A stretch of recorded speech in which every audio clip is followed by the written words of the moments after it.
Maraming salamat sa pagsama sa amin sa isang napakahalagang okasyon na ito, ang grand media launch ng Encantadia Chronicles Sangre. Ito po ay hinahandog namin sa aming mga minamahal na audience para sa 75th anniversary ng GMA Network. So this is not just a series, it's a legacy reborn and continued. Ito po ay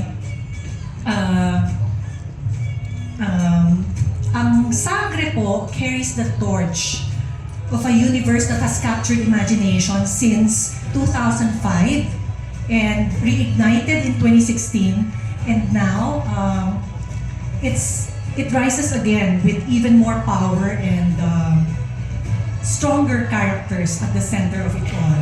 At buong puso po namin itong ipinagmamalaki ang proyektong ito. Isa itong mundo na inilikha ng mga visionary creators at production teams through the years. So simula po noong 2005 hanggang sa current teams na nag-handle, including those who may not be with us today, but whose fingerprints are still very much on this legacy. So I honor all of you.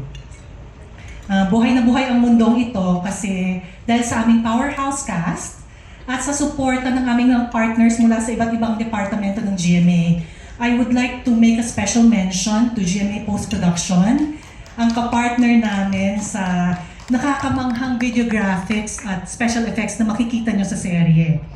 Also, ang ibang partners mula sa GMA, ang GMA New Media Incorporated, Program Support Department, Sparkle Artist Center, ang GMA Engineering at ang Sales and Marketing Group.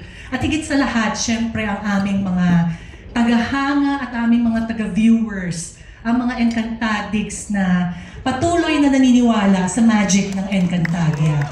So welcome to Encantadia Chronicles Sangre.